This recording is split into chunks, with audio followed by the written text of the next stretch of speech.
get ourselves underway here. Game 1 of our third series. Fusion up against Midas Club. So these two teams are going to be starting in that upper bracket. One of the lucky ones where they have a double life to work with. Yep. We'll see how they're able to utilize it. It is 2 slots here in South America. It is quite nice to have 2 slots. A lot of regions only got 1, so we have a lot of good teams in South America this year too. So it's really going to be a big fight. Like, I couldn't choose a favorite, honestly. Looking at all these teams, really can't choose a favorite. They all have really high skilled players on them. Yeah, yeah, it definitely feels like it's a team where we could see anyone be able to take it. I mean, sure, Heroic's probably at the top of the list, yeah, but anyone else, behind them. I think, the fact that I thought Boom were going to be, contenders, and then, that came through in the second open qualifier, which means they're going to be starting the lower bracket. And who knows? I mean, sure, you can make a crazy lower bracket run, but the probability of that with the caliber of players and the caliber of teams is, it's not going to be easy. Definitely is not, but it's going to be sure so fun to watch. Who can climb out of this qualifier here? So for me, the big question marks of this game are going to be... One is going to be the Doom. That's going to be a big one. Second one's obviously going to be this first pick Zeus. Is it still going to have like the impact that we expected to have? He did go for the live wire facet, so more static field damage, which I think is 100% the right choice against Tiny specifically. And then we got the seed money on the Alchemist. This one I thought was going to be a lot cooler than what it actually ended up being, but we'll see what he can do with it. Wait, what's the other one? I thought... For Alchemist? Oh yeah, the Mixologist. Yeah, okay. I mean, they're both not the best. That's okay. That's why we don't see a lot of Alchemist. He doesn't have like the best facets. So I mean, if you had plus 250 gold in a lane like this, what are you thinking for the Alchemist? Is this a lane where they're going to potentially be able to trade and get kills? Is this one where it's a bit more passive and you need maybe stats and regen? I think this lane is going to be very difficult playing versus Brewmaster and Hoodwink right now. As you can see, Prada is already taking so much damage from Heiko's Hoodwink here. And he went for the tree bounce trick shot facet instead of the one where you get bonus cast range. So a bit more aggressive in the laning stage here. And you might be dead here on Prada if he's not in trouble. All right, no blood grenade. And that is pretty much all Prada's region. I saw to start the lane, Prada was already on 100 health, so I think that was just maybe some damage from the bounty rune with Heiko along with FCR. So, I mean, yeah, this Disruptor now is going to have to bring out some more region. We're seeing, dude, this Acorn shot. What if... so annoying. He's already trying to snipe the Courier potentially. Wow. I mean, he didn't start with a blood grenade, or he would have definitely got a kill by now. Instead of prioritizing a bit more stats to have that Acorn bounce damage, which is also understandable with Wits here. Have to channel that stun up, but I don't think they want to commit to this. There's too many creeps on their tower. You don't want to miss out on that farm for FCR. And the lane equilibrium at the moment heavily favoring Midas Club. So already a lane that you were a little bit concerned about. I continue to really snowball into Midas Club's favor, but let's take a look at how some of the other lanes are shaping up at the moment. It looks like Alone having a pretty good time versus ADR here on the Ember, so 15-3 compared to the 12-0. And then lastly, bottom lane, actually top, Prada. Gonna be able to get the glimpse away. Looks like he should be fine. Meanwhile, Wits as well getting chased down. Heiko gonna have the spells up pretty soon, but by himself probably not gonna be able to get the kill. Yeah, this top lane is an absolute disaster here. The side of Fusion. Like, they're really struggling. They're just... Couriers are dying. They're bringing lots of regen in. They're having to use pretty much all their income on Prada here to try and make things happen. And I think this might be our first blood on top, potentially. The bounce! Yeah, it should be. Oh, no, so unlucky. He got him in the end. Finally. I mean, Prada has been soaking up the spells here top lane. Multiple times they've been so close to finding this first blood, but it will be Midas Club. They get it in the end, so this top lane, I mean, plus 250 gold for Wits to start, but they don't give a damn about that little extra bonus for the Alchemist. They are having a great time. That's the thing, right? Like, Alchemist isn't really a hero that uses the gold very well. Like, he can't really buy any items that are gonna win the lane. At the end of the day, you're just, oh, you're gonna try going on top lane here, but might be a man fight. Looks like it's going to be a man fight that they should be able to win on Fusion. Rider with the glimpse back. Looks like they're going to be able to get the kill as well. So, you know, maybe that's all right. You TP mid, potentially fill up the bottle for ADR, who is making it go onto the Zeus alone. Eats the chains, but still has the heavily jump to work with. And very curious what Alone's going to do. He decided to buy a blood grenade. So he'll have that to try and get a solo kill, I think, on the mid lane. Maybe he already wanted to get that solo kill, but has not been in the healthiest condition to be able to make that one happen quite yet. I don't know if you remember this game. Oh, top lane Wits. I mean, it's much more different if you get the kill into the Alchemist instead of the Disruptor. Midas Club continuing this pressure in this top lane. I mean, FCR is going to have an incredible start with the Brewmaster. Already the urn completed, and we could see a great timing out of the Radiance. And I mentioned to you how Alchemist kind of needs to have a good laning stage. Of course, you can always go back to the jungle and find your farm there, but that's not really what matters for Alchemist. What really truly matters for this hero is that you play the snowball game. You're always ahead. And currently that is not happening in this game. He does not have a lane to come back to anymore. And you're playing versus a Hoodwink and a Brewmaster. This lane is disgustingly strong, so he's just gonna have to go back. And King RD, he's made a rotation here too. He's gonna contest the stack. They're gonna snowball top. It's not going to be allowed to get it for free. Pretty good position from Prada, though. We'll scout out Heiko moving over here with the Hoodwink. Maybe they'll get the kill into Prada, which is still... They're going to be happy with that nonetheless. And you are still slowing down the Alchemist as well. So, yeah, you don't get the kill into Wits, but you shove him away. It doesn't get that really nice camp with the Mud Golems. And so what do you do if you're Fusion? Like, you already must be discussing on how to give Wits a game. Because Heiko is still continuing to pressure him, but, like... Who actually creates a space for the Alchemist now that he's had a bad game? It's gonna have to come from the mid lane because Doom isn't gonna do anything either. These supports are gonna have to get a bit active here too, but I think this might be what they need. Potentially rotation from Michael. Should be able to get the kill to Heiko. FCR still gonna be able to chase down the Alchemist with the bounce back from the Acorn shot and one more right click. Alchemist will go down for a second time this game, and they had the assistance with the Thunder Gods, which did secure a return kill. But of course, I mean, this is everything you would dream of for Midas Club with their start. And there's not just a lot you can do here, because like you're a techies, you're level 3, right? You have some decent spells, I suppose, but this Alchemist is causing too much of a problem in this game with how much help he needs, and you don't have the levels right now to deal with this and be able to respond if you are trying to make something happen here. So I guess the only thing you really can do is just be like, hey, Wits, find your way, man. we can't really help you. You're just gonna have to do some stacks in the jungle. They need to make rotations happen elsewhere on the map to get pressure off of them, because 40R, guess what? He's gonna join the fray now too. Nice slide. Very well done. Dodges the glimpse. Chuck out a concoction. Is he going for this? Looks like ADR is going to continue, but no. Okay. So, you were speaking just before about the Zeus being that person who's going to have to bring them back into this game for Fusion. I mean, he's had a pretty good start. As we will see the fight actually continue to break out inside the jungle. Doom's going to be utilized. So Ryu looking to get involved early on. They've recognized how bad top is going, and they're going to need some extra assistance, and that will come from the offlane. They're also going to be able to backstab King RD. Alone by himself, has got the jump up, should be able to slow down the Crystal Maiden, enabling the Doom to close the distance and provide that extra damage to Ryu, and a great rotation. We don't often see the Doom making movements like this, but this was much needed for Fusion. Yeah, that's definitely some great breathing room. You can't just allow Midas Club to just sit in your jungle and just push you out of it. So the only downside is they're going to have to give Costa Billy an absolutely free game for this. He's going to freeform on the Tiny as a result of this. But I think it's what they had to do.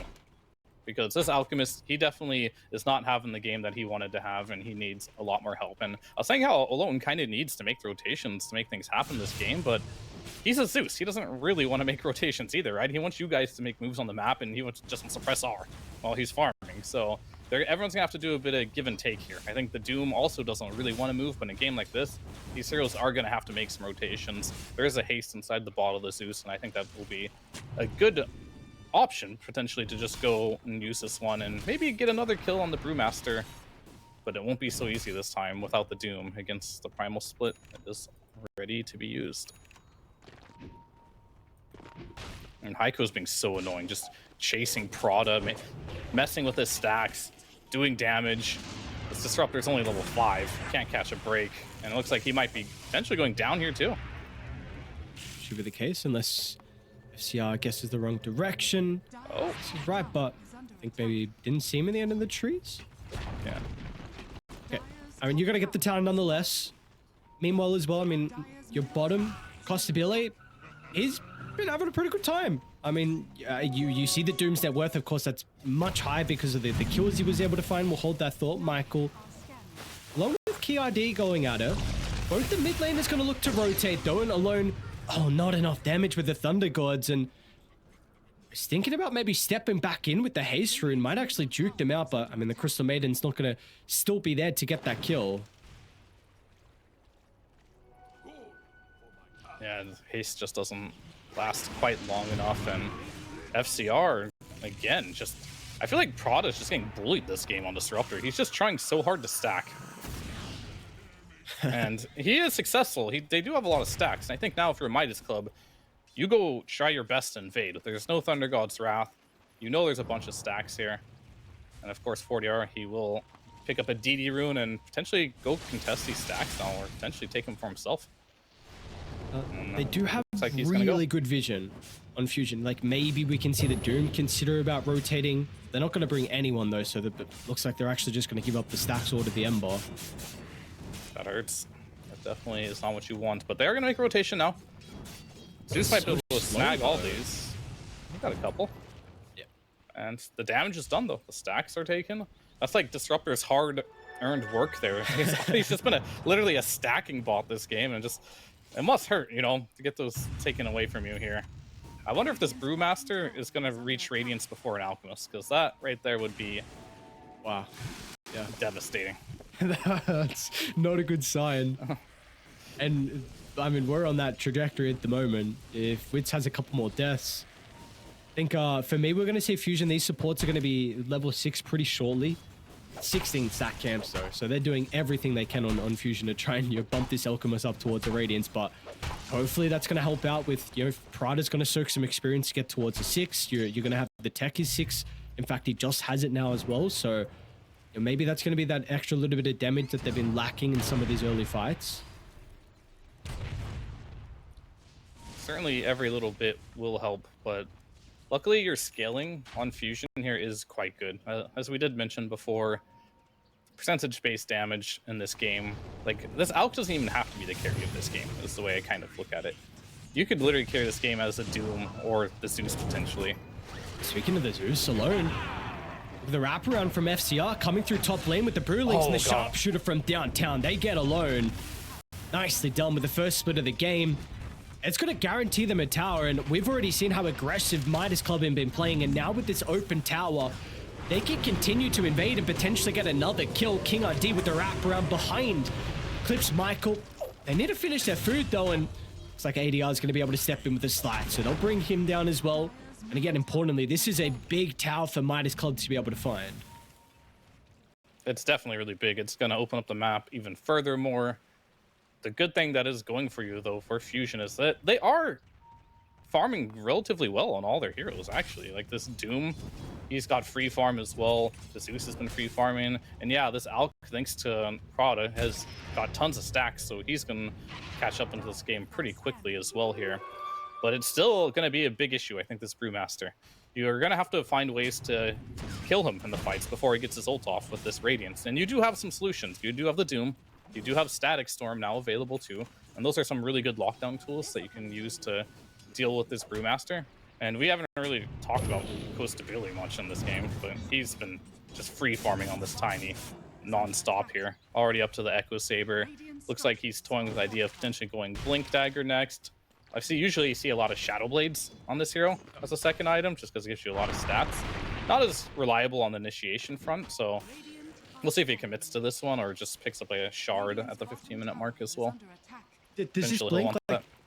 Does his blink like kind of tell us the fact that, I mean, you're speaking a lot about the percent damage on fusion, and maybe Costabile wants to up the tempo, being a little bit concerned about, you know, one, I guess the Alchemist farm. He wants to also help out to slow him down, but maybe also like late game with Doom and Zeus to answer the Tiny. I think it's a very risky move. I think what you mentioned, well, hold on for a second here, so we might have a fight. Look, let's give them information. Ryu's going to be able to step in and apply the Doom onto the Ember in the river. I mean, we're seeing this Doom. Top net worth, 3 kills already. His involvement so far this game has been exactly what they needed to be able to really assist with how poorly that top lane went. And that was the Blink Dagger reveal there for the Doom. He just picked that up and starting to see the power of this double devour and what it's bringing to the table here. You get so farmed. You don't even have to go Midas. You can just go for the Veil as he did, get fairly active into the fights, and then just 2 charges of getting a bonus 160 gold. Seems pretty good to me. Yeah. So, well, we got a chance back to the Tiny build. Yeah, so the Tiny build this one is very risky, I think, because if you go for this build and it doesn't pay out, it's gonna mess with your scaling in this game, because you could be this Tiny that has like a Shadow Blade, right? And you're still a threat, not as much of a threat as when you have a Blink Dagger, of course. At this level of play, you are going to have sentries involved probably from fusion, and they won't get the full effect through the Shadow Blade kills. However, he will be able to potentially get some really crucial kills now with the Blink Dagger. But if he doesn't get them, he's not going to seem very strong, right? Like, I feel like this is a game where you want to be really tanky, you want to be in the front on a Tiny, and with a Blink Dagger, that is not the style you want to play. You want to just get picks where you can and say, "Whoa, get the Static Storm on the top lane on the Brew, just a couple more clicks, and we'll go down." Bottom lane as well, looks like we will get a trade of offlaners, so both sides making their own little rotation, fading into the jungle, trying to secure these real offlaners who had a great start to the game, like we've been saying. I mean, the fact that, yeah, Doom was top net worth, Brewmaster was pretty close, and he didn't have this mechanic like Devour. Yeah, it's just he had the advantage of a really good laning stage. And that one was brought to him. But yeah, we got the shard on Tiny, brought to you by the Hoodwink. Hoodwink is definitely one of those heroes. Like, you try and nerf her as much as you can. Just what she has in her toolkit, it makes her the strongest laner in Dota, in my opinion. I don't think there's a single hero that is a stronger laner than Hoodwink. And luckily for her this patch too, you just play like a carry, right? You just buy Gleipnir and I'm playing support, guys. I got a root. But meanwhile, you're actually just farming everything. I feel it's so fun as well, just to be farming waves with a Maelstrom Gleipnir on this Hoodwink. Yeah. It's just so I bought satisfying. an Atos, guys. I'm a supporter. It's a utility item. Come on, guys. Yeah. You see how I'm playing? I won this top lane for us. Another go, baby. FCR. He's gonna go one more wave and once again pay the price. No hesitation with the Doom from Ryu. This time it does have people behind him. They'll get the kill, but maybe there can be a way to avenge his life as Michael jumps over the top of the trees, targeting down Heiko. The tech is by himself, is lacking the damage. Even Costabile is going to rotate. An instant Static Storm stops the toss. It might not matter though. The pure right-click damage, Ryu, he's actually okay. And now with the Alchemist, tries to get the jump in. The Blink Dagger reveal will set up for the kill onto King RD and Fusion. They are back in this game. 0 casualties from them. From the rough start to the top lane they had, they are the ones with the net worth lead now. Yeah, and they're playing this perfectly. I think I mentioned like 5 minutes ago, they have good tools of killing this Brew with Static Storm and Doom, and boom. First kill with Static Storm. Went in with Doom right after, got a second kill with the Doom. They're really using their abilities perfectly in this game on the targets they need to catch. I really was not expecting them to be able to make amends on how that top lane went, but I mean, this has been incredible recovering. Not only what they've done to enable wins with stacking from the Disruptor, but also these kills they've been finding around the top lane. And now we are we're going to see the Alchemist. Yes, he's not like incredibly far ahead of everyone else, but we are going to see an Alchemist get involved and have a lot of impact this game. And I think more importantly in this game I don't know what a Blink Dagger Tiny is going to do to threaten him, right? there's some matchups where you play against an Alchemist, you're like, and some Ursa or Lifestealer, right? Or Terrorblade. At some point in the game, you feel like, oh, you're just not going to carry this game. But against a Tiny that has this build, I would feel pretty confident that I can carry this game as this Alchemist. You don't have a lot of threats that can do damage to you, especially when you do get to that Black King bar. But maybe he doesn't even have to go for it. Gonna go for more of a Manta build here is, I guess, Chains. They don't have the greatest stun lockdown. Maybe he'll need it at some point, but Manta gets the job done for now, I think. Thunders. They had a pretty good idea that smoke was going on regardless, and for Midas Club, at least they'll be able to get some value out of it. Some Deep Observer is going to be dropped at the Triangle of Fusion. And with the Tiny now, is there any way you can pivot with this build? Or like you said, it's just an all-in committal. There's really nothing you can do. It's just you have to continue to maybe run and play with the team and look for kills. No, I don't think that is 100% committal. Like, you can still farm with a Blink. It does get you camp to camp a bit faster. It's just not the best scaling item. It's not ideal to buy Blink early on Tiny if you're not getting kills, so I will say that. So I think he's just wants to play aggro, but I think just given how that last couple fights went, he doesn't really know how. And I completely agree with that. I don't think there is a way that he can just play this game very aggressively if you're going to stay turtled up on the side of Fusion here. But this will help. Without a doubt, Possibility gets an injection of gold. And they're going to get the power rune as well, which is really important here for 40R, considering we haven't spoken a lot about the Ember, but his game's been okay, 1-1-3. Net worth is a little bit down, though. I'm going to see Fusion look to make their own play, Wits with the jump in, targeting the Crystal Maiden. Ryu still hasn't revealed himself on the Doom. They're ready to go. A split from the other side, but Doom will be committed. They found the Ember, and the haste is not going to be enough. Unable to charge himself away. Costabile Blink is up, though. I mean, they're going to have the damage. It doesn't look like it at all. He's in trouble. Costabile jumped in the middle, and I tell you what, there's no way he's going to be able to escape as well. Once you are committed, they will chase you down. Or will they? No, wait, he lives? What? Costabile steps in the trees in our Wits as well. Trying a man fight with the damage from Michael along with the lone. Wits is able to... He killed him. What is going on? Okay. Michael. King RG now with the freezing field. Looks like they should be able to hold him out on the edge. I mean, Alone might pop his head back in. Thundergords is back up, but not enough damage onto Heiko. This has been an interesting team fight, to say the least. Oh, man. I mean, I think he thought on Wits that he could get one stun off and continue the fight. Then he realized that he was a little bit too low, so... I don't know, that was pretty funny. If we have a replay of that one, I definitely want to... You know, he's probably not going to put that play on his refrigerator, but it happens. Life of an alchemist. You have this moment sometimes, like tormented deaths or dying in neutrals. I think this one might be a little bit funnier, but... He really sold it, you know, just by like blinking into them to die. Like, he's going to go all style.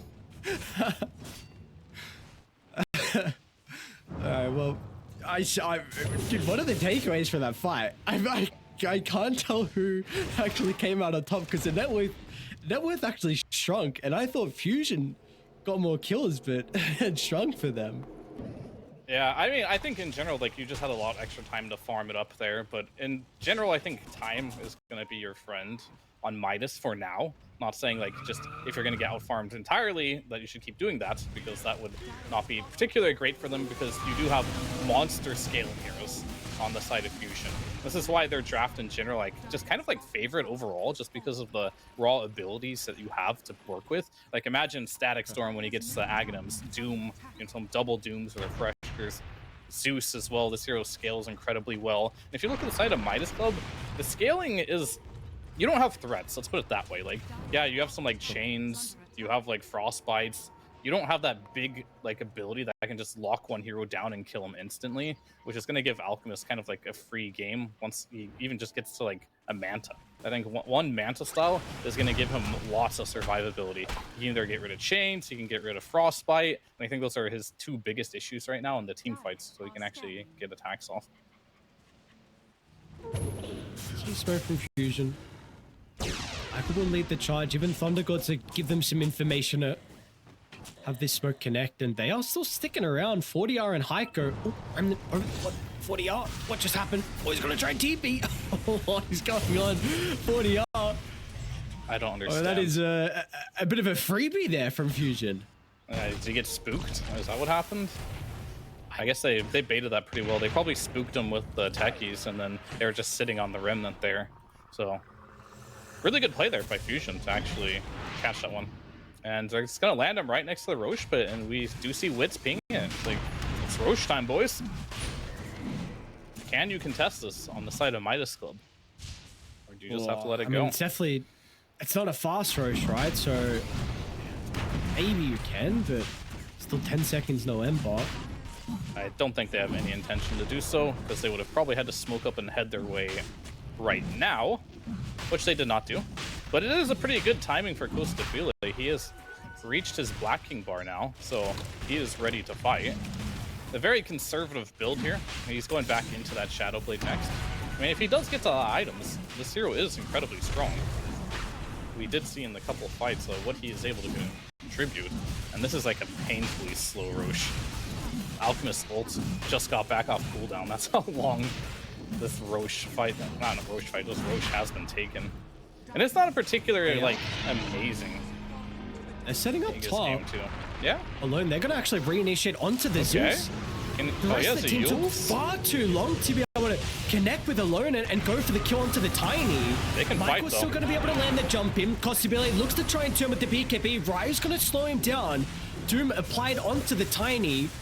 But it is going to give a free fight for Ember, and importantly, Split is online as well, so we're actually going to get a good fight out of Midas. I mean, you will lose Costabile nonetheless, so into the Doom, but a good engagement. Midas Club, you get the T2 tower. They might have scouted out FCR. I think Wits has already used his blink, looking for the TP out. Right, does he scout him in the trees? Get a glimpse of the last second. It is too late.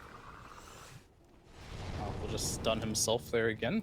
I mean, this fight could have been a lot better if Alone wasn't super aggressive there, right? He kind of just ran into them by himself, thought he was buying enough time, but reality was he was a bit too early.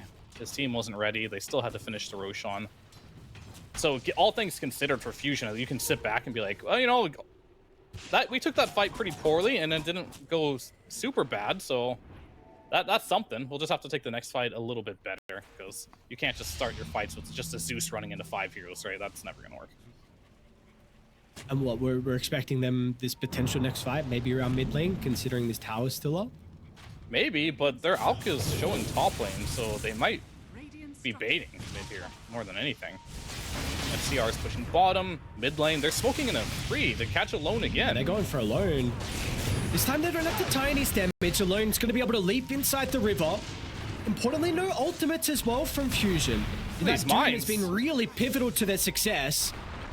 And meanwhile, Wits with a jump onto the backline as well, targeting Heiko down. Heiko is actually going to be able to get some separation. Needs some spells casted from the boys. Looks like Gleipnir will give him the space required to cover the retreat. And honestly, a bit of an opening I felt like you had from Midas with Doom on cooldown. We've seen this ultimate be really pivotal to their success so far. And Wits is kind of noticing that he needs a BKB. You're playing versus the Chain Gang with the Gleipnir, and Hoodwink as well has a Rod of Atos. So they're going to have like the double Gleipnir with Chains, with Frostbite. There's going to be roots for days on the side of Midas Club. And I think that's kind of how they need to play the fights too. If you look at the side of Fusion, it's going to be very much so a committal, right? You doom them, you use your Static Storm, you get a kill right away. But on Midas Club, you're going to poke. The Ember is going to do damage from afar. Brewmaster's going to split. He also doesn't do a lot of burst damage. And over time, the longer these fights go, the better it's going to be for Midas Club.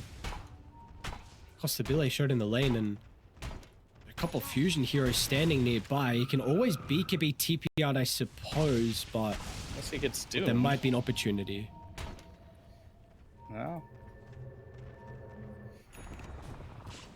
Like her mid lane. Hoodwing's going to show himself for a second so they'll get the kill into her. DD inside the river. And King RD also is going to get hunted down. Going to try and find the D ward, but he's going down too. Pay the iron price in regards to his life, so both supports going to take a bit of a spill. Free gold for Fusion. They don't have the greatest position to create wave though. Yeah, I mean, their lanes are being toyed with by Midas Club. Like, of course you're killing these supports, though, but look how deep you're going for these kills. They're like bypassing waves to do so. So even though you do get 2 kills there, you've actually lost net worth because you're just constantly farming these side lanes. Midas doing an incredibly good job at split pushing the map here. And this is a lineup where you have a Doom and an Alchemist. You would imagine that they would be further ahead in the gold department, but I think Fusion's putting a lot of emphasis on trying to get kills and not really connecting with the heroes that they want to, or they need to kill rather, to get a lead. And they're just kind of slowing their farm down as a result of it. It's a classic example of like the first Aegis sometimes can be a bait. You can get it and be like, oh, we're so strong, but like, what's the first thing that the enemy team does when you get an Aegis? They want to avoid you, right? They want to split the map, and when you have an Aegis, you want to go fight them. So if you get caught into like this trap of like just running at heroes and other teams doing a good job, you can actually lose net worth. And as you can see, it's still going down. You can lose net worth by having an Aegis if you don't play your hands right. And they will. This will help. But the jump in wasn't able to respond in time. No slide to potentially dodge the cast from Ryu. And, well, that is a much bigger kill. I mean, you're saying, you know, the attempts they've been going for, unfortunately, just connecting onto supports. This time, they'll be able to deal with the Ember. Top lane is shoved in as well, so see if they're actually going to be able to convert. In fact, they're still looking for kills. Wits and Pride is going to smoke through the rift down bottom because they do see FCR inside the jungle with their Observer Ward. Yeah, they're going for more as Midas will just continue to split push the map here. When do they want to fight is going to be like the big question. I think they're just waiting for that one big pick. And maybe they can get it here, potentially. So no Ember for 10. Taking the Hoodwink.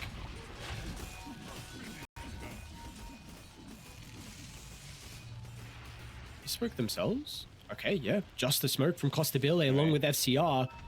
With Chemical Rage got half duration, but they're actually going to see the Alchemist run away from protecting the support. So Prada is just free food, and now Michael as well. Nice location for the TP, and his sons will not be.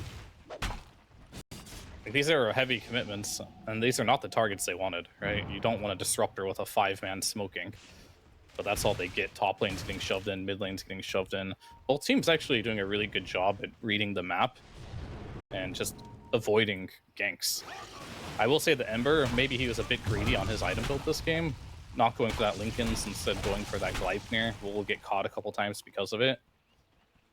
But he's on his way to that Linken's now, but that's one thing he has to be scared about on Ember. I think the only way he dies is if he gets doomed. So you were mentioning before that you feel like Midas Club, really the way for them to take fights is just kind of the poke and prod, because Fusion being heavy committal. What are the talks like in a team when you're discussing how to take team fights around just like poking and not committing? I mean, I think that's just going to be something that often these players don't really need to say. Just use your spells from afar, don't commit. So, but by that, they're going to be like, they're going to throw chains out, they're going to throw Gleipnirs out, and then at this level, eventually one player will make the call like, oh, we can kill them here. Like, this is looking like a good fight. And you just have to wait for those moments, and you don't want to just jump in with Tiny, right? In a 5v5, commit everything, and then be like, oh, uh-oh, we don't have it. So I think Costabile is going to have to really definitely just take these fights slow and wait for the opportunity. Like, I don't want him to be the initiator. I want him to like wait for heroes to get low. Then once he's like, oh, this is a kill, then he jumps in with his Tiny. I will say the discipline then from Costabile, level 20. So is that true grab base damage. Very big talent here for the Tiny. And working on the data, so his farm is not really slowed down. I know, you mentioned some concerns with the blink. He's 4-1 and 4.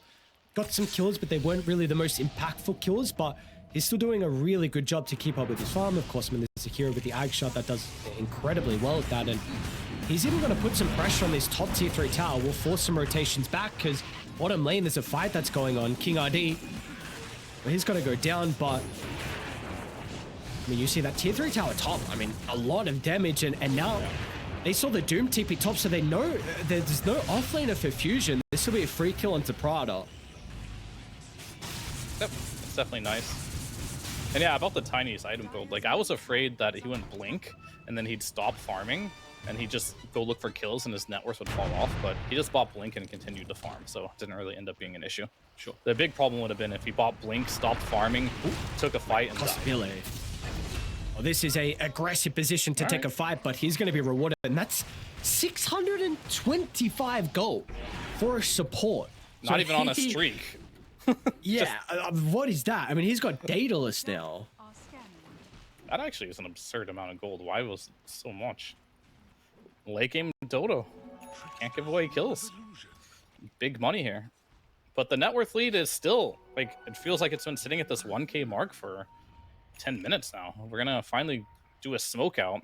And I talked about the committal that needs to happen for the side of Fusion. Ryu probably wants to get a Doom going here. And I think he wants to hit the Brewmaster if possible, the Doom or Ember. I think Tiny's your worst Doom target, but if he's alone, free is free.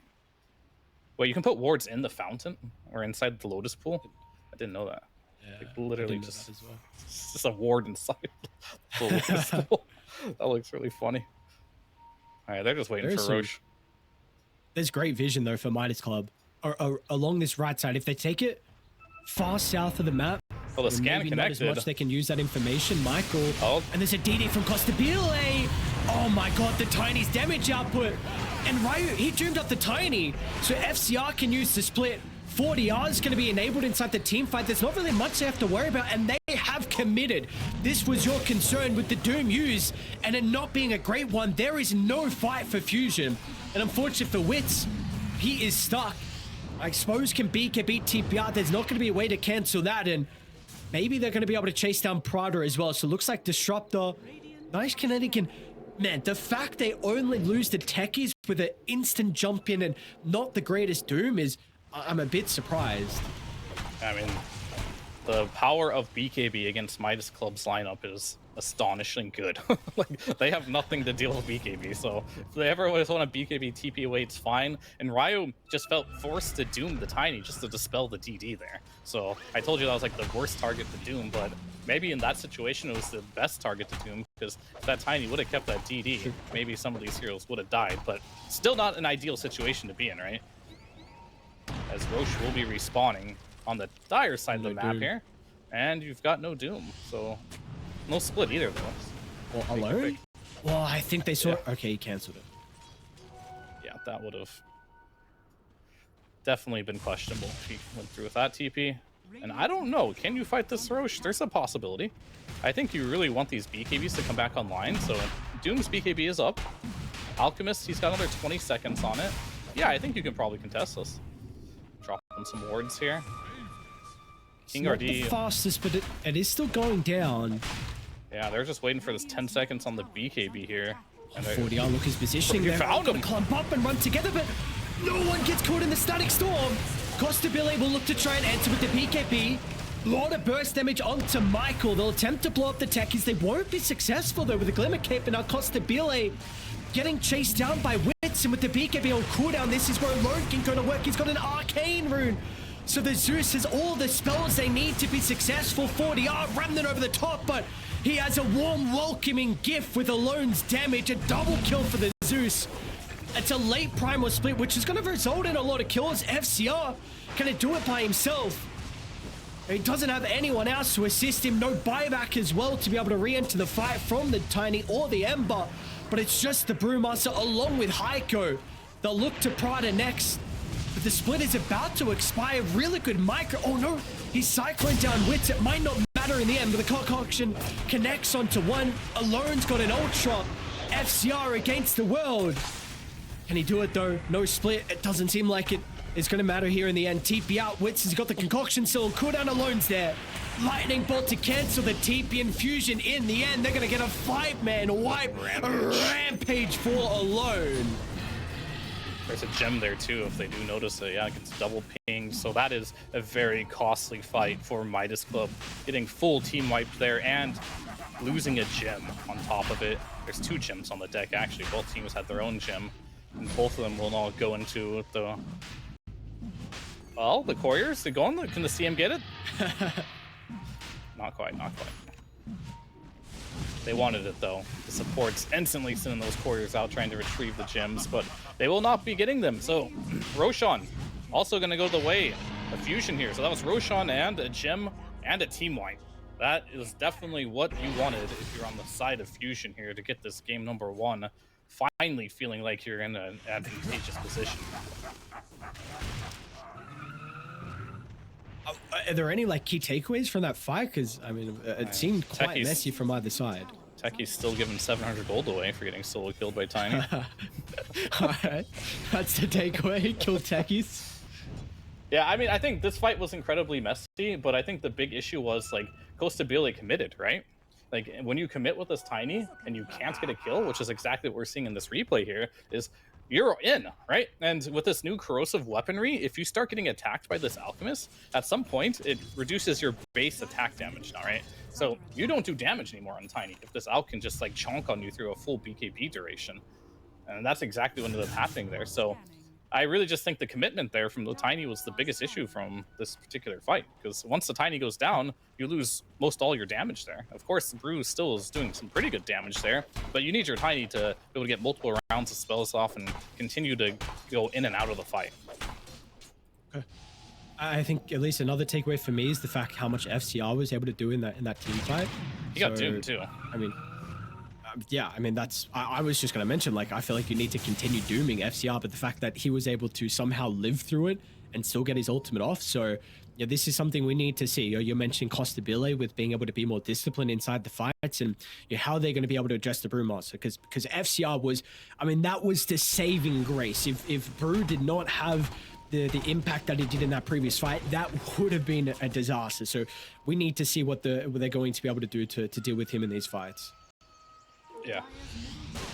I think they might get, this is a big pick off, as we did notice these heroes do take a lot of damage down. We have the Bloodthorn online, and we're on a monster kill streak for this Alchemist. He's hit pretty much critical mass at this point. Maybe he can upgrade his Blink Dagger, and that's just about it for his item progression. Oh, could you go Scepter for Prada now? I mean, Prada's got it queued up, and that could be not just a fight winning, but a game winning item as well, if this is something you want to go for. Like, really, how much value is a Swift Blink God over something like a Scepter on the Disruptor? I'd go the Swift Blink too, you know, it's all about you. Yeah, I mean, that's, yeah, okay. That's such a carry mentality. King ID, can I do more damage, or am I going to make my support more useful? Do you want to win the game? I mean, I feel like you winning's pretty fun. Plus the Billy? What? Nah, he'll get the axe. Be able to BKB TPR potentially after the Swift Blink. I mean, I think the Swift Blink is actually kind of important in this game, because you don't really need the Static Storm too much.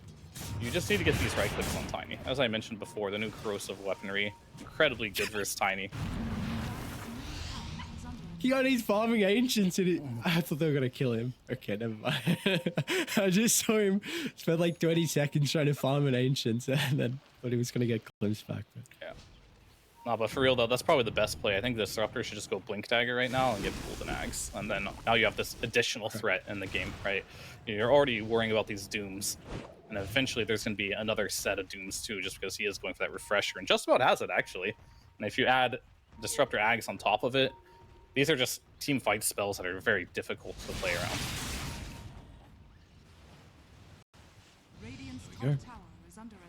Pressure Orb delivered. I'm still so amazed at how this net worth, even with the Aegis, continues to shoot back into Midas. Mid lane. Possibility with the jump in. This is a big target. Bryo's going to be able to turn with the BKB. Now, it did pop a Refresher already, so it doesn't have a second Doom for the team fight. It might not matter. They're going to glimpse back to Tiny. We've seen what FCR can do previously with the Brewmaster. Is it going to be enough? The Sharpshooter clips onto the Zeus as 40R. They're going to be able to catch up to Alone as well. And Tiny ball back and he's dying. Fights breaking out simultaneously. Wits onto Costabile. No detection. Costabile is going to be okay. Inside the river, they're going to be able to hunt down the techies, and now Wits. He's also being stalked. Costabile jumps in. BKB still going to be there from the Alchemist, but that is a really big committal. Costabile with the buyback. We're not done just yet. Heiko's been able to run into Prado, who doesn't have a TP. So there should be another support that ends up going down as well. Maybe. Juke's out to the left. Never mind. We'll have to see. And that was just a very strange series of events there for close to Billy. He went in with like no BKB. It was on cooldown. So he just got doomed and died after. Now he does have BKB up now, so that's great. But you got 50 seconds here, and you're playing versus a Tiny. You might want to consider buying back here. But you don't have any offlane or no techies as well for 20 seconds. I think you're just losing a set of racks here.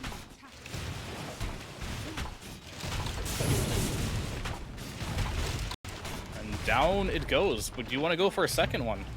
How greedy do you want to be?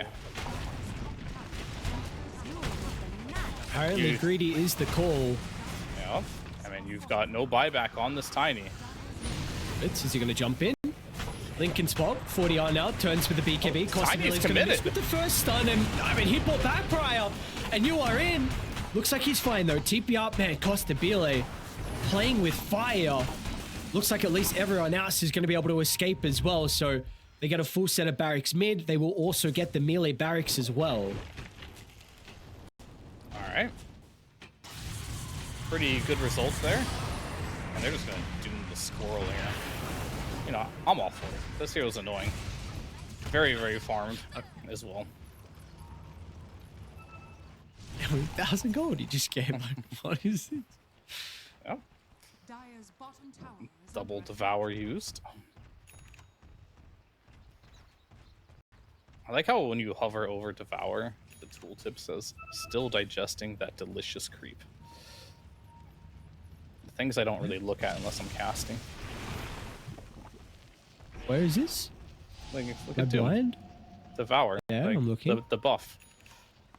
There's text underneath. Oh, okay. Oh, yeah. All right. Wits? I was looking at Billy. I don't remember tooltip. No. Because I was trying to, like, figure out, like, what does this mean when you can have 2 charges? Oh, okay. Right. Yeah. Yeah. Misclip tip. Okay. Yeah, but that's so kind. yeah. The Doom doesn't give armor or anything anymore, so it actually doesn't give you any bonuses other than gold. Juicy changes. Or you get now 7,000 net worth lead for Midas Club. And I mean, this has been a crazy game. Back and forth. Midas Club having a good start to the lanes. Fusion recovering.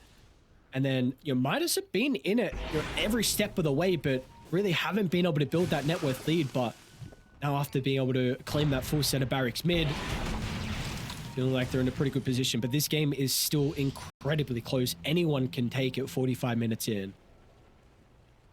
Yeah, and at this point, we're just looking at level 25 towns, right? And some of these that could be game changers. The Doom one is obviously a really big one. If he does want to apply a break or a mute. I mean, in this case, I think the mute is much better than a break.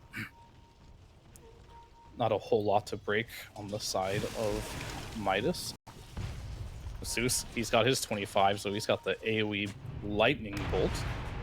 Any other 25ers? I guess on the side of Radiant, we have some Tiny. He now has 2 toss charges available to play with. Speaking and of the Tiny. Brewmaster. And to Michael, somehow survived. What? How is he so tanky? I mean, Greaves, Glimmer, they're seeing the Doom TP behind them. Okay, yeah, he has to cancel. The last one was the Brewmaster. He has the Brewling's Gain Drunken Brawler passive. So if his ult wasn't strong and scary before, even more so now. Actually gonna move in. Nice position from Midas Club. Catch Fusion off guard. The Doom is still not with them.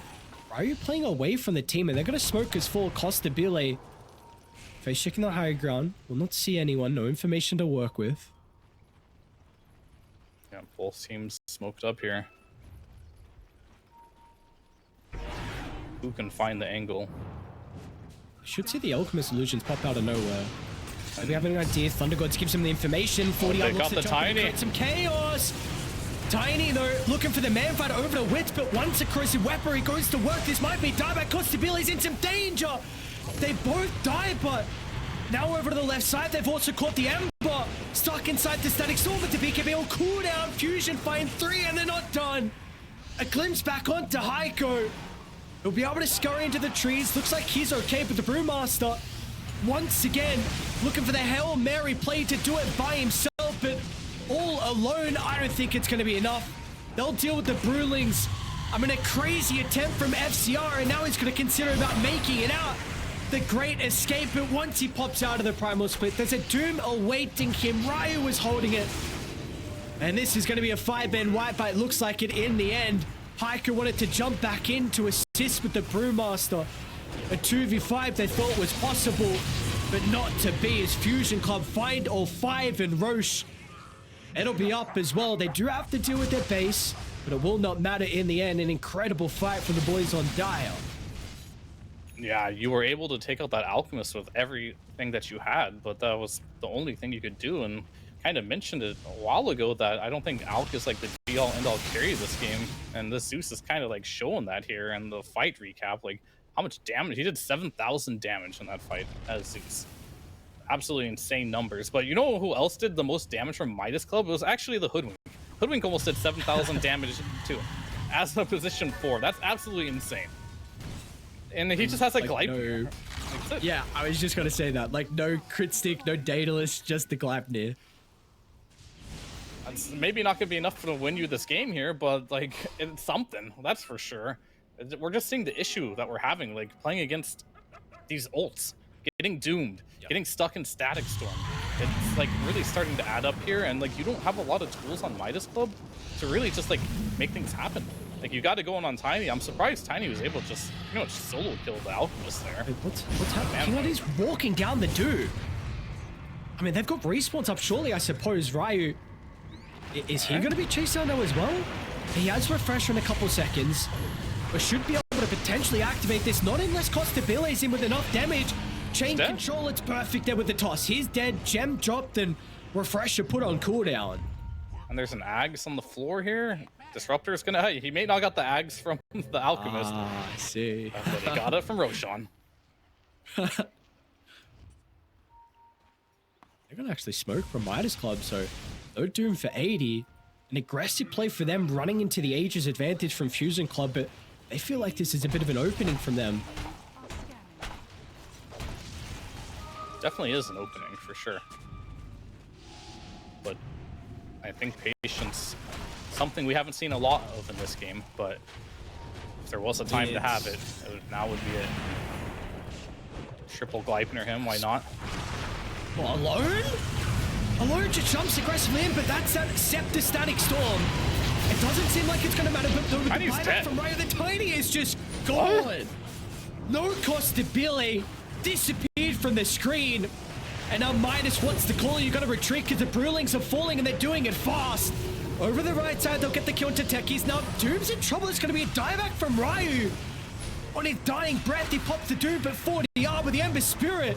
He hasn't had too much impact this game, but this last fight potentially, he might be able to get them over the finish line. Him along with the Hoodwink and FCR creating chaos. Now with the Alchemist is isolated. No one is there to protect him onto the first life, and once he respawns, Chemical Rage is still on cooldown. Somehow he's able to get the blink away. So Wits will blow up Haiku and also get himself back to the safety of the base, but Costabile, he is back. They were to go for the all-out finishing blow, and they should be able to kill Wits. He's got the cheese given over. He's going to be okay momentarily. It's a Chemical Rage enough to sustain through the damage output. Wits wants to turn. It's a nice stun onto 2 once he's locked onto the Brewmaster. FCR gets it destroyed, but once again, there's the Static Storm.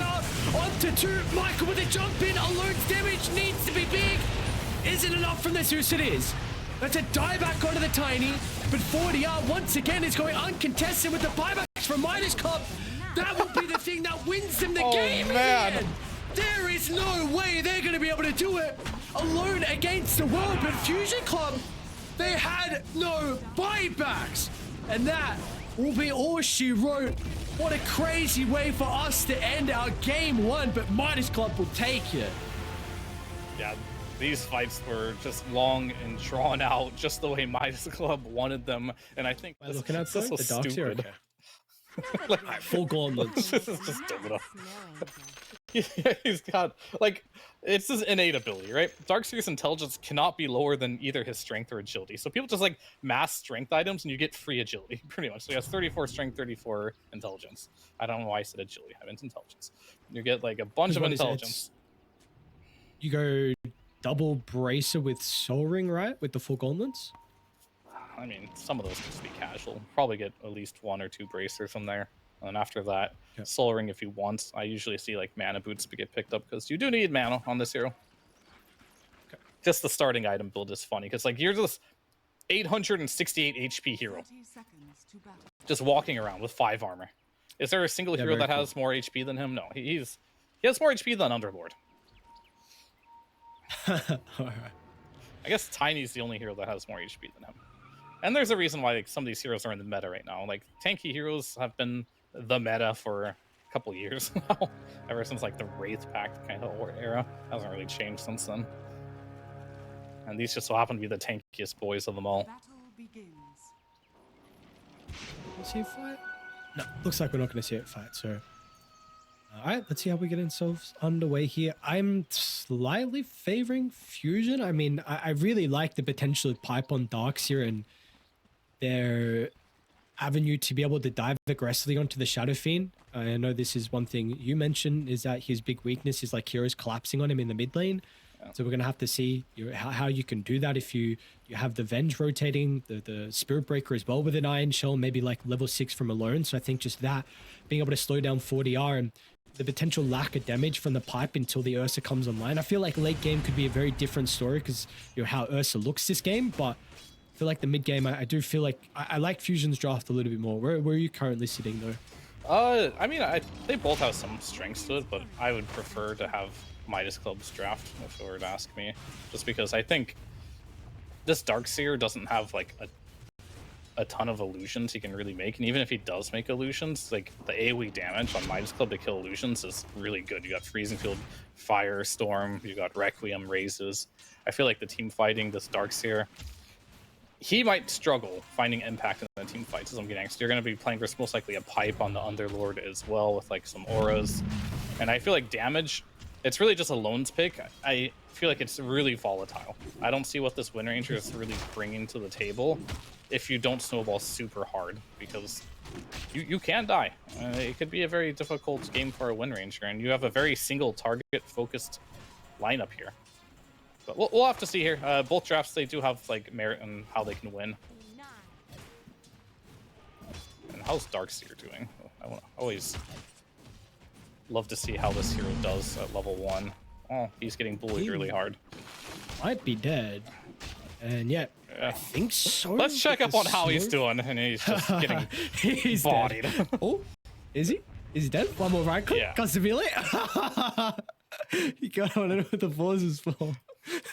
Mike was checking his Darkseer and she's getting chased and I see. He crashed. That's what happened. Dude, he was so close to level 2. I mean, that's so on what I did, kind of 7 experience away from level 2. Yeah, it's a sad death there. Like that was a CM who didn't even have Frostbite, just put the point in Aura instead. So he just got Blood Grenade and walk down. So yeah, the reason why I wanted to check on Darkseer is this typically happens with this hero, where if you can have a good laning stage, the hero looks good. But if your laning stage goes really poorly on the first wave, it feels like Darkseer's a first wave type of hero. Like if he doesn't get away with the first wave, he struggles really hard. And he did not get away with the first wave this game. So it's not going to be an easy laning stage for him, especially because he's laning with a Spear Breaker too, right? This hero doesn't do a lot in the laning stage. It does a lot for the game, but it doesn't really help you. And that's why you see Michael's trying to drag waves, because he realizes this hero is not really good at the laning. They just want to survive, get levels, and kind of like deal with it that way. But alas, he will go punished here. A little bit of a concern already I have for Fusion and their drafting being kind of like really single target heavy into like mass auras and mass team fight. It doesn't help when the lanes go poorly. And we've seen in the past, like Darkseer, if you have a bad lane, the way you kind of catch up is this ancient camp right next to your tower. Yeah. maybe King RD, if he has some time, could actually even put a sentry down to stop the stacks, because this has been one thing that often you are doing to try and keep up. We'll see if he's going to be able to have the time to do that though. Top lane, Wits and Heiko. Looks like Pride is going to be killed off, and now with the pit, holds Wits down into place, and this Tiny's not going to get a return kill, and in fact will also take a lot of damage as well. Yeah, and already this Underlord doing what they wanted to do. And Tiny is a hero you typically don't out CS. This hero just has a lot of damage just based on how tree grab functions and your overall base damage. But you are playing versus an Underlord. This is one of the few heroes, if not only hero, that can contest a Tiny in the CS department. It's already side lane's going incredibly well for Midas Club. Feels like we're going to continue to see that be the case. Mid is really the one thing at the moment. Alone's having a pretty good time, but it's not like you're going to slow down 40R from getting his farm as well. Yeah, I mean, he's going to get his farm. Both these heroes mid are going to get their farm. It's going to be more of a question of what can they do with that farm. And good toss there by Wits there. Get that techie right under the tower. And that's 2 deaths on? No, that's only his first death on techies. Alright, it's the Venge that went down. And they're going to get that stack pull off too there, so they're going to deny that wave, potentially too. So, good recovery on the top lane here for Fusion. I don't know how you feel. This Venge set, I absolutely hate. Yeah, I don't think I've been more passionate about disliking a set than this. Oh, I don't know. I'm not that passionate about it, but... Dude, I'm glad he dies. I hope he dies 500 times this game. What am I looking at? Spirit Breaker's going to die bottom lane as well. So Custody King ID once again. Is it just because it looks nothing like Venge? Or what's your... It's just what... It's... Look, I don't feel as passionately about like the Crystal Maiden one. I still don't particularly like that. But I don't know what I'm looking at. I can't tell if this is a Skywrath mage. It's just way too similar. Yeah, I mean... Do you feel the same about the Skywrath set? That's like exactly the same. Yeah. And yeah. Okay. No, these ones. Gotcha. I don't know how I feel about these ones. I mean, I've just accepted it. Like cosmetics in Dota have evolved a lot. I remember when cosmetics first came out, and like you can kind of like tell that we were trying to stay in the realm of reasonable, but over time, you know, we don't care anymore. No, we're not there. When a CM turns into a wolf thing, and then 2 heroes change into others, I think we've gone away from the realm of sticking with the trend. Costabile. Oh, Alone is up top. I mean, top lane we got Heiko getting chased down. So Alone trying to make his first rotation. One more right click's going to be able to get the kill. A very early movement out of the Wind Ranger. Why? Like this was very costly. He lost half his tower's HP to just kill a support. Like that wasn't even for a rune. I think maybe he was just picking up. Did he even pick up the bounty? Interesting rotation. Very, very, very interesting. I mean, he's down like half a level on this SF now, which not the best. Gotta be Again, careful. top lane, they're gonna go. Tiny. Oh, what? Okay. Did you see that? He tossed him during blast off. Is that what happened?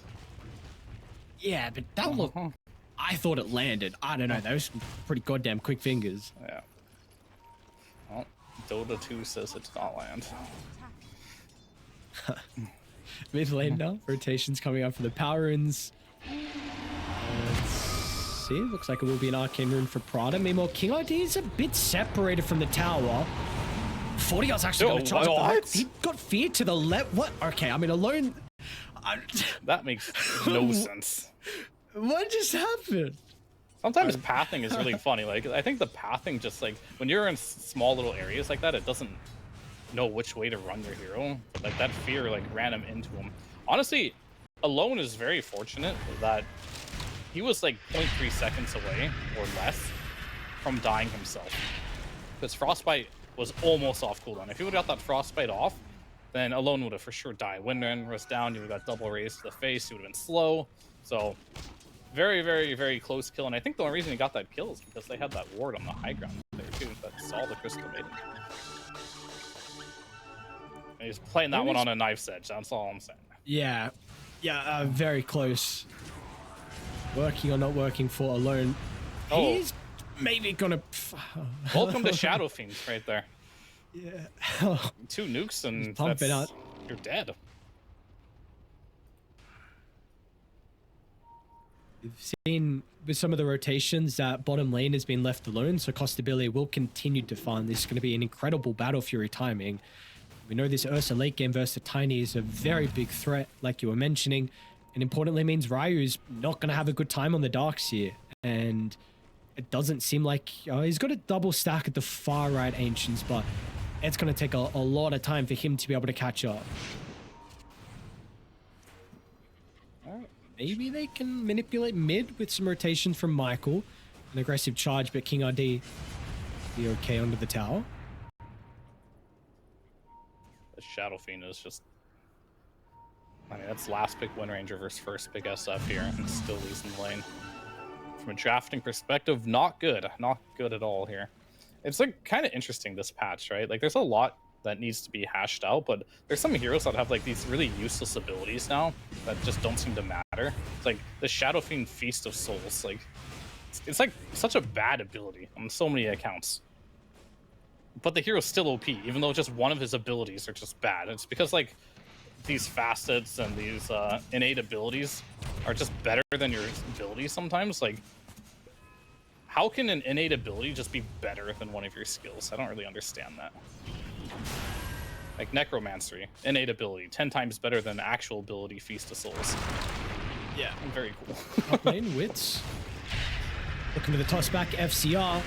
Now this is a pretty big kill. This Underlord uncontested so far in the lane alone. They're even going to give the kill to the Wind Ranger as well deliberately. So really wanting to, you know, funnel every little bit of gold they possibly can to help out their mid laner. And then some heroes like Enchantress have innate abilities where they just get extra neutral items. Very interesting game. Some are good, some are bad, some are okay. I mean, the Dodo's going to be really fun though, for sure, for like at least the next 2 years, because it's going to take him about that long to like balance out all these changes. Michael? Yeah, I mean, it's definitely an interesting position we're in. You know, you've got some very fun builds you can go for.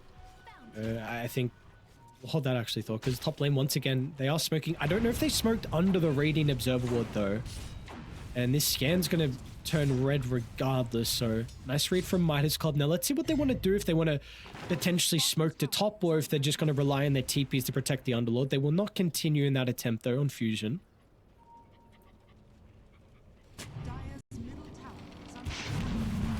Alone? Frostbite hit. They're going to be able to get that first setup with the Frostbite. The follow-up's going to be there, and look at the burst potential.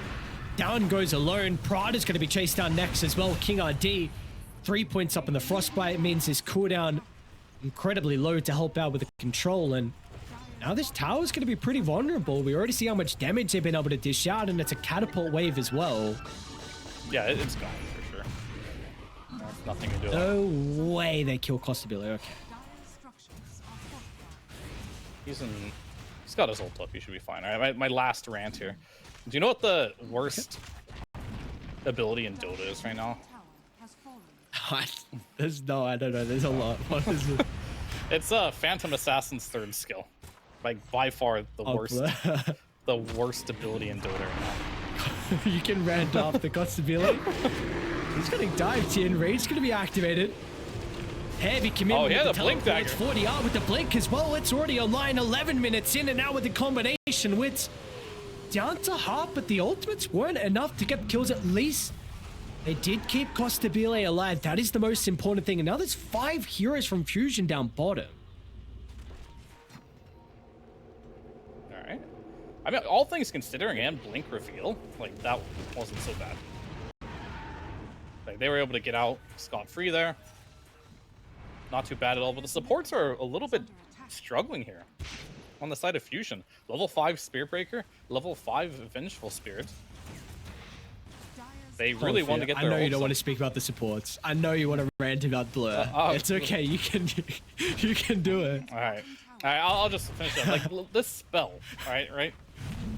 Let me read it out. Like, why does she have? Blur? like, if you take the facet methodical, which requires 6 hits to crit, what blur does for you is if you hit a creep while you're blurred, it takes you out. So, and if you get in near your hero, it takes you out. All it does is make you vanish for 30 seconds, and that's it. That's the spell. And then before last patch, they gave it, like, this spell's so bad, we have to give it some move speed, at least so you can run around. Like, this is the worst spell in Dota by far. It just makes you go off the map, and you can't do anything. You can't farm, you can't do Ancients anymore. It's, like, 100% the worst spell in Dota. I thought Invis was good, though. Yeah, maybe it's going to be good in this scenario. Lone has an Invis rune and scouting out King RD and Costabile. They do have their teleports back up, but again, they're staying bottom for such a long time. This net worth lead is continuing to grow. You take a look at mid. I mean, Heiko's shoving it out. Shadowfiend along with Underlord were farming the North Jungle, and finally they're going to leave the area, but this is a lot of time wasted. And it's reflecting in the net worth, too. Like, look how much farm is accumulating, and we're starting to see why the Shadowfiend was banned in game number 1 here. This is the first overall pick hero, so this is not what you want to happen. Is this the build as well, like the first item blink? Because I haven't been seeing many Shadowfiends. I know it's been very popular, but in China it was banned out a lot. Is this what they've been going for, like first item blink straight into the yeah, a lot of people do Yashakaya? Yeah, I've seen different variations. I've seen Yules some games, which honestly, this wouldn't be a bad Yules game either. But yeah. Very good Yules game, honestly. Wind Ranger, Darkseer, Spirit Breaker, a lot of value, but I feel like the blink first is what he wanted. Might go down that route later. There's a massive Ancient stack sort of farm here for 40R, and you're also Ursa Battle Fury is a great timing for Costabile. 102. Fusion, you have to get something out of the map, and meanwhile it's actually FCR that's going to run into Prada. And Alone's nearby. They're going to have to charge from Michael as well, but still it's going to be 4 heroes from Midas Club to take the fight. They're going to Rift in the Ursa as well, so surely they're going to have their carry if this fight continues to break out. Costabile pops out and looking to hunt some heroes down. Prada protected with the avalanche, tossed away, but I mean, this Underlord's taking maybe not if he's under a tier 2 tower. FCR will go down, but the rebuttal is going to be there. Atos holds the Tiny into place. Yeah, with the amplified damage rune on that Shadowfiend too. Getting a bit scary territory. But yeah, I think this is what most of them are doing, just because you do want to go for that Yashakaya, and like most heroes can't really react to a blink Requiem. Like I mentioned before, Spear Breaker, just he doesn't have the animation. He'll get it off first almost every single time. And then of course, once you do get it, it's not just about the ultimate as well. You have to keep in mind your raises come out like instantly. You can like triple raise people very quickly. You do need a BKB at some point, so I oftentimes see a BKB after the blink and then the Yashakaya, but he's feeling himself this game. He's like, I'm gonna go for the Kaya right away. I'm gonna get the Yasha, and this is like the greediest and like the most ideal build for a Shadowfiend. This is like the dream. Okay. See if you can continue to live the dream. And I mean, this blink dagger is already completed for the Ursa. So one thing I was maybe a little bit concerned about was how they were actually going to start fights from Midas Club, but I brought up the potential way was the blink and Shadowfiend jump in Requiem, but really importantly it was the Ursa. I mean, early blink with an eventual basher, and he's on his way to find that at a good timing. But for Fusion, like, what do we need to see out of them? Because this game is really getting out of hand. They were able to stabilize last game. How do they stabilize this game, though? Oh, it's gonna be hard because like you are playing versus Ursa, and like I really haven't touched up on it, but this is worst case scenario, playing versus an Ursa who's free farming, especially in a game like this. So I think you have to make some moves on the map at some point here. Or, I mean, is that even true? I think either you make a move on the map or you bait them into moving into you. But right now they're just kind of like every man for themselves, and they're just gonna lose another hero here. And the bear gets even stronger now. And it feels like you're falling apart a little bit if you're on the side of Fusion here. And sure, your Darkseer is farming, your Tiny's farming, but none of these heroes right now are really that scary with farm. It feels like they're just kind of like recovery mode farming. But you only have 1 point and 2 points in vacuum rather, so maybe they just need some more levels so they can hit a combo off. But by that point, Roche is going to be dead. Half of your map is already taken away from you. You only have a little bit to deal with right now. And it's going to be even scarier as the Shadowfiend, who I already mentioned is going a very greedy build, and he's getting away with it. Like, you could just take a fight into them, and this SF is paper. Like, look at his HP pool. He has 1300 HP. He will die if you sneeze on him. But you need to put yourself in a position to be able to do that. Is it the Wind Ranger Spirit Breaker that need to be playing together? I mean, they need to bring the Tiny too. Now. Okay. Like, you have to, like, when you're this far behind, you got to bring everyone. It's really getting to a scary position now for Fusion. Neck and neck in that game one. Incredibly close battle between the two sides, but now with this Aegis on Midas Club, 7,000 net worth lead, and you don't have open map to play with as well. This T1 tower still hasn't gone down bottom as well, so it's very difficult for you to be able to invade, and they're actually looking at potentially setting up bottom here from Midas Club. King ID is already starting to walk down. They've got the Fiend's Gate in as well, along with 40R. So this will be a quick and easy kill onto Prada. Easy, potentially, or make him work for, in fact, with the swap. Nice scan. They read Wits is down here as well. I thought they were going to actually continue to run and maybe hunt him, but looks like they'll leave him. Is that really Shadow Fiend's only kill? Yeah, it was. Oh, wow. Interesting. Wits. So they will finally scout out if the Tiny's still sticking around, and they're going to be rewarded. I mean, that scan about 10 seconds ago going red, and King ID will not even die. Go.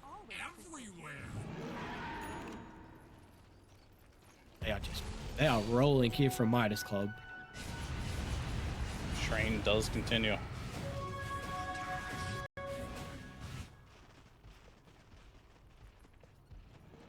Is not slowing down anytime soon. BKB almost completed here for the USR. Are ready to go. Shadowfiend got an item? I think he just... Yeah, he got the Yashikaya. That up. I mean, the big thing that's been like a factor in Dota is like infinite scaling, right? Throughout, like, why that axe when it came out was so OP, because he just had a million armor for no reason. Legion was also pretty OP at the beginning because she had infinite scaling, and Shadowfiend has a little bit of that now too. As you might see this Wind Ranger go down here. Lane alone. 40R is going to be able to get the damage. Last raise. And speaking of the infinite scaling, we have Shadowfiend. Every time he gets a hero kill, he gets a bonus Necromastery charge. So the ult starts doing more damage, his right clicks do more damage, and he doesn't lose them until you kill him. He's like the ultimate snowball hero, and he's not snowballing super hard this game. Net worth wise, he is. Meanwhile, this is another very deep. They got the Atos as well. FCR onto Michael. I mean, it is just a night and day difference here in this game too. It truly is.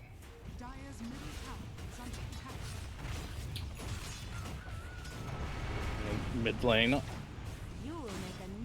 he's getting harassed pretty hard here, and this game is looking very, very difficult for Fusion to do just about anything, but they'll try to get out of their base and do something now.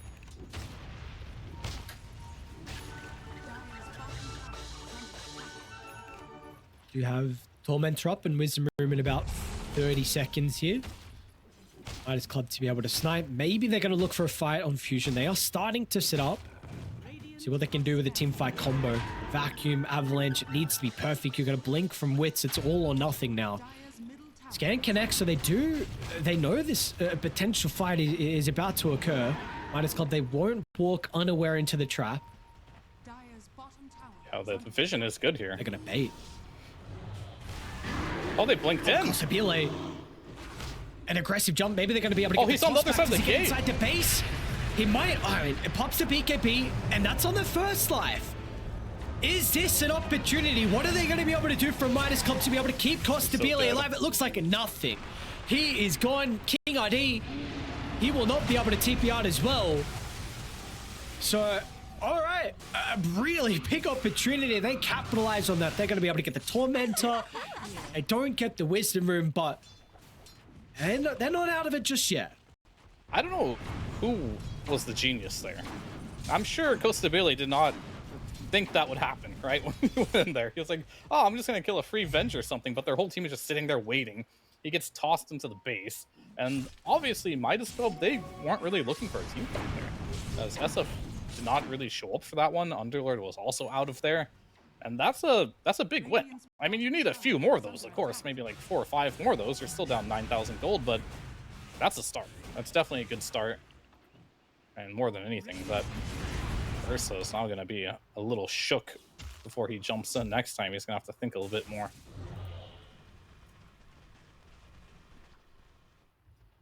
Fortunately, when Shard went to the Spirit Breaker, what even is his Shard now? Okay, it's just move the charge speed. Yeah. Lane? Well, back on the FCR. Okay, I mean, it's a lot of damage, in fact, alone. Still, he's got a Daedalus queued up, but even with that, that was a lot of damage from the Wind Ranger, and now they get a second big kill in a row. It's a big one. Using these swaps and charge spells are going to get them these necessary pickoffs so that they can get. And I think you got to keep going for this. I was like critiquing them about not really doing anything on the map for some time. Maybe that Ursa one was gifted to them, but that one on Underlord, they definitely did go for. And Wind Ranger, she's probably going to have to pop BKB. No. Oh, far out the trigger discipline. That is victory close. You can tell Midas Club feels a little shook right now if they don't even want to commit to that. It's not even forced at BKB. Also, a lot of patience there from Alone's Wind Ranger to not press that BKB. Like, it would have been a pretty big win if they could have forced that. But now the smoke is going to go out. And I think what you're really waiting for is this SF BKB, but they're going to fight without the BKB. This could pay off, or it could be a mistake. If they can interrupt his Requiem with no BKB. He's very stuns squishy. to be able to do that. They have a lot of stuns. In fact, Michael mid lane pops the smoke, I believe. Yeah, they're going to see Costabile for a second. Still some other heroes are under the cover of the smoke, and we'll see how what the trajectory is going to be in their pathing. Aggressive. They have a DD. Okay. Dire are scanning. Showing bottom. CR's going to start to run down. He's actually going to pop out. He's got TP. Is he going to be able to get it though? Costabile. Oh, first hit. I mean, he's gone anyway. They have plenty of time, but first hit, Bash gets the tiny. And the momentum was starting to drop from Midas Club a little bit. You know, you get these 2 core kills. We saw unable to convert onto the kill into Alone, but I mean, you give them a big one, which is kind of just a freebie there. No. I mean, this Shadow Fiend is gonna... He's starting to ramp up. I think when you get level 20 on SF is when things get really silly. Costabile. Glimpse of Alone. Costabile's already used the blink, however. Are they really going to be able to take the team fight? The burst potential is falling low. Costabile, he's going to be okay. ADR. That's a huge jump in. Shadow Fiend with a Requiem. 40 yards going to be able to blow them up. Now Alone as well. At the buzzer, not going to be able to convert on the TP. Costabile will live. And the Shadow Fiend, you were just mentioning it, Fear. This man is ramping up.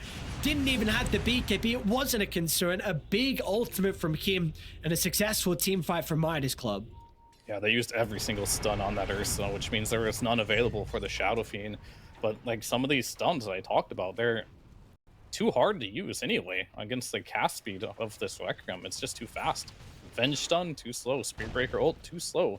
Vacuum was already used, as we'll see in the replay here. I mean, Ghostability, he was chained something like 10 seconds here, like bash, stunned, and just wasn't enough damage. Like, this could have been a different story if they were able to kill the Ursa, potentially, but not enough damage to kill an Ursa with no BKB and no enrage up. That's definitely concerning, right, to say the least. And if you can't even kill that hero, I think it was pretty clutch here by Heiko to be able to just use the Wind Ranger there, so she couldn't do any damage to Ursa as well. Probably a difference maker, just completely kiting him out.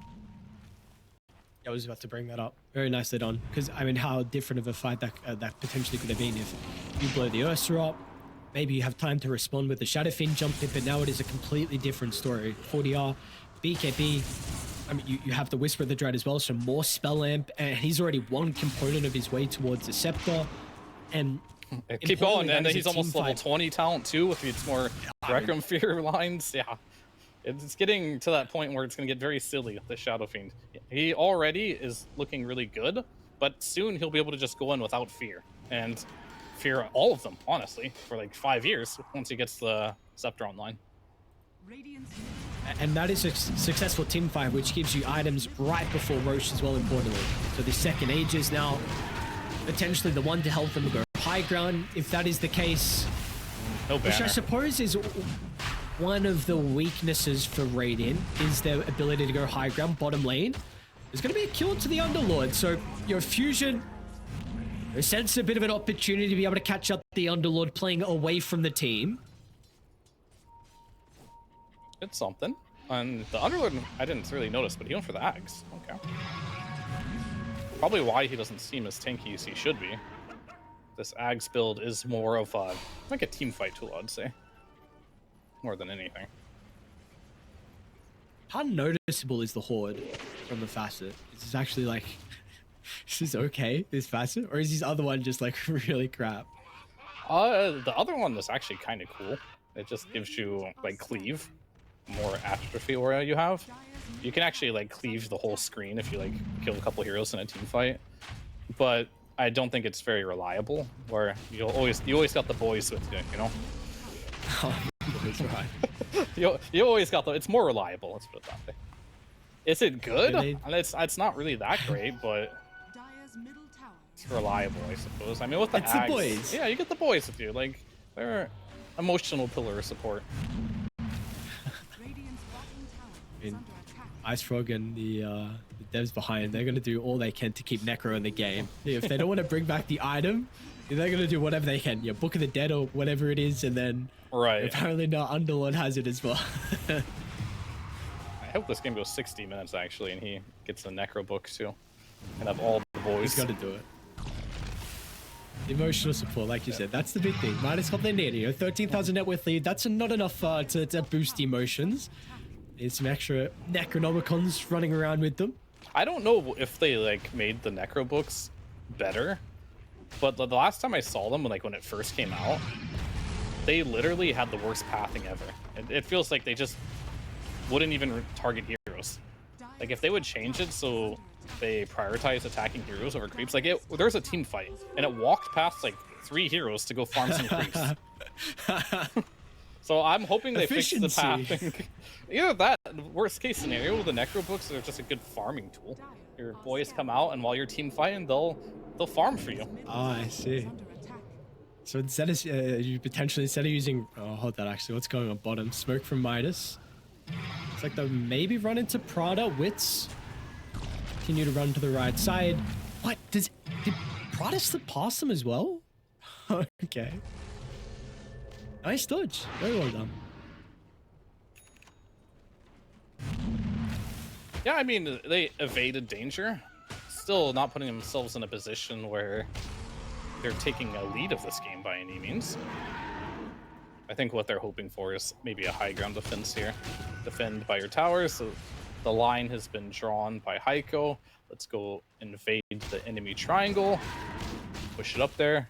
I mean, I will say if you want it in games now, like that second Roche being on Radiant is really nice to have the banner. The banner actually is useful now.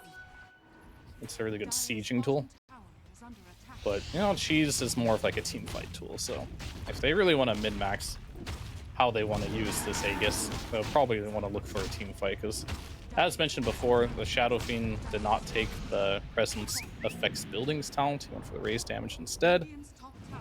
So they're not really... And you know how I said the Shadow Fiend's third skill is so useless? He wants stats over it. He has another. He Yeah. just doesn't even put a point in it.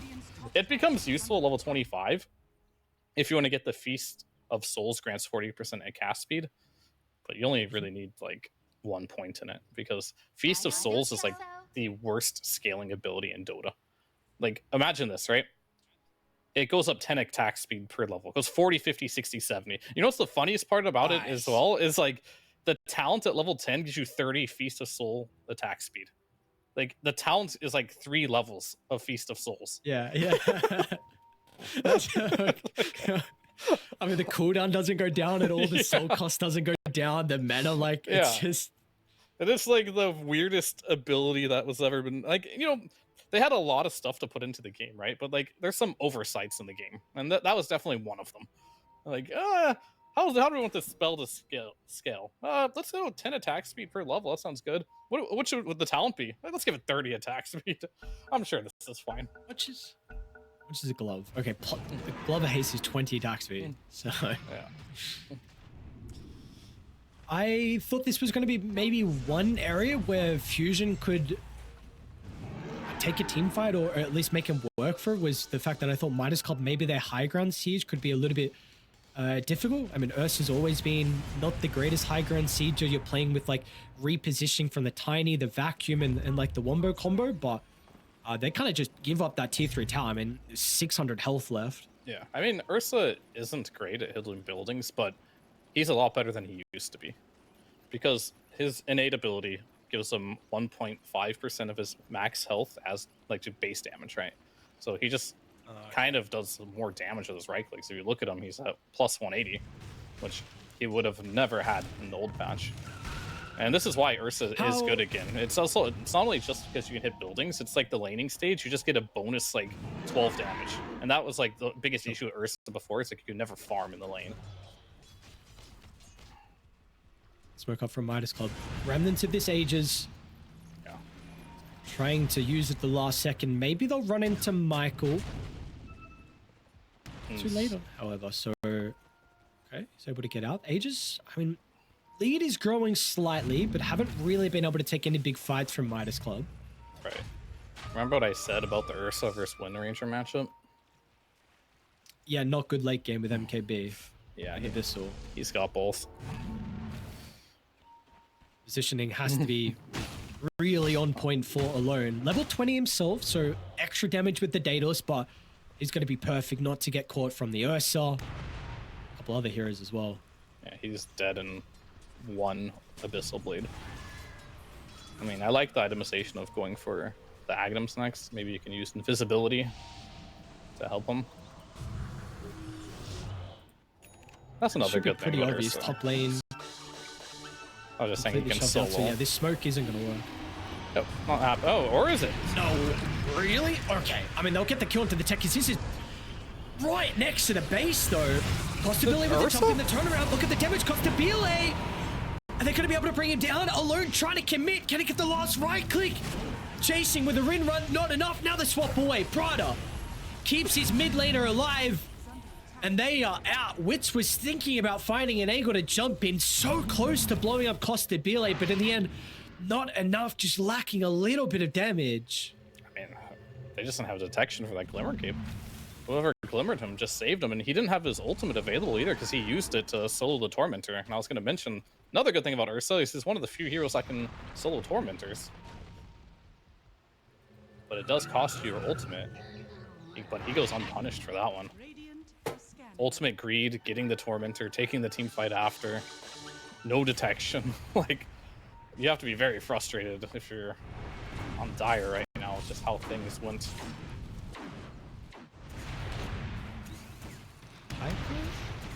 I don't. They're going to be able to kill him?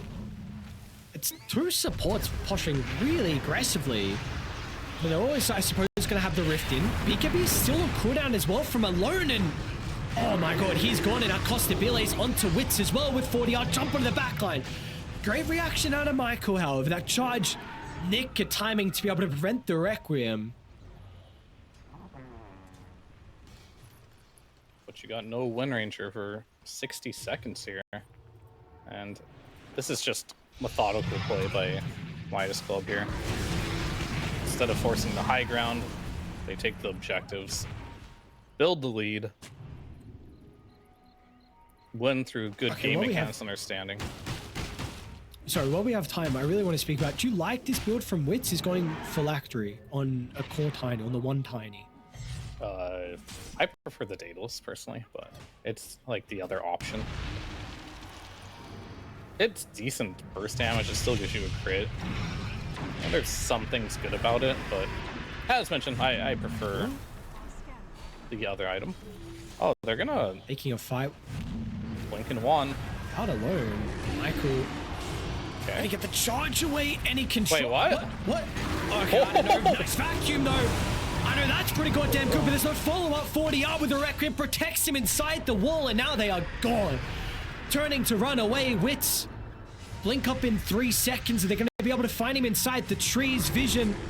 They got a glimpse of him last second, but not before the blink TP out, and he stuns. There is Costabile. Steps in with the Abyssal. He's going to be able to get a kill on his dying breath, but it will not matter. Look in at the top end, lane, though. Wits Look is at the. gone. Oh, you missed it. The Necro books were farming the wave while that fight was going on. Okay, very important. Thank you, Finn. I mean, he places. This happens every time. Like, you take a team fight, you're running after heroes, and the books just farm. Which is some value, though, to be honest with you. It's pushing the lane out. It's also getting you harm you otherwise wouldn't have. It's easy to meme on it, but Prada. What is his play here? I'm very curious on. Oh, well. No, he went early. That was a little early, but he'll go unpunished.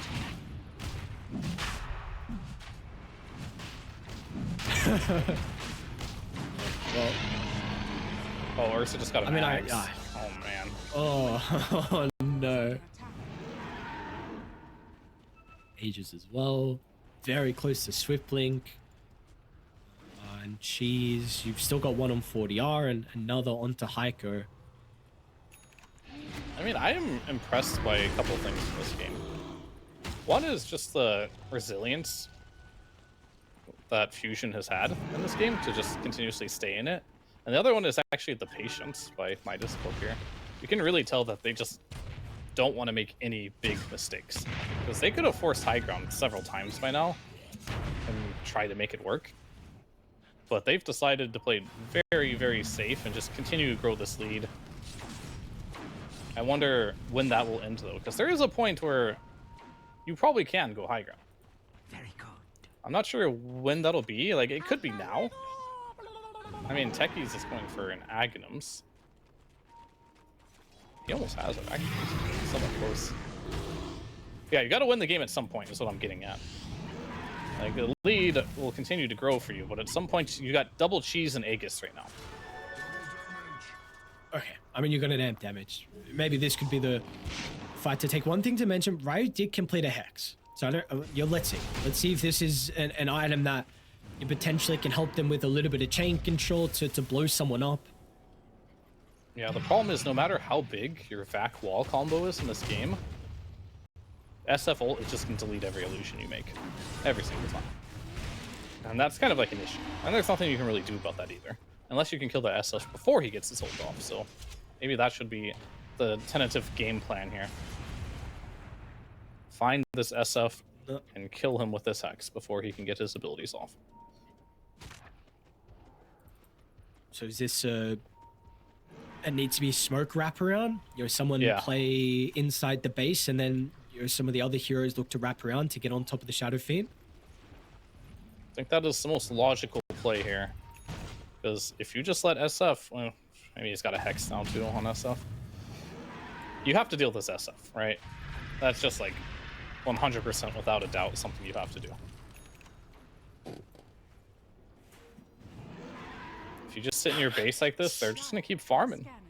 I mean, I'm okay with sitting in the base until at least the Aegis. Like, but once this Aegis is close to expiring, I think you got to go for a smoke play Dire's with some bottom wards tower is under attack. and try to hit that back line with this Darkseer Hex.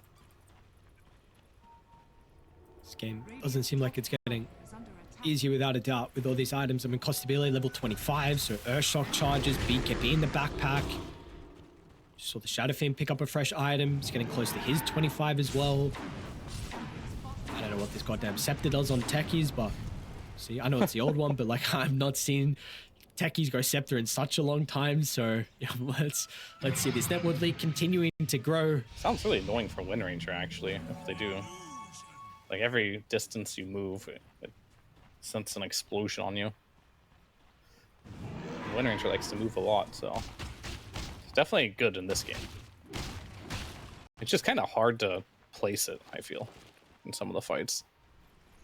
Because, like, you have to walk within 200 units for the sign to activate. I mean, maybe it can use it to protect the backline. I mean, this is what we're speaking about, right? Like with the Shadow Fiend, you're being concerned because 40R is going to be playing.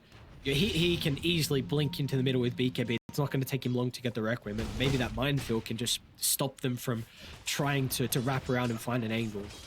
Yeah, I mean, it could.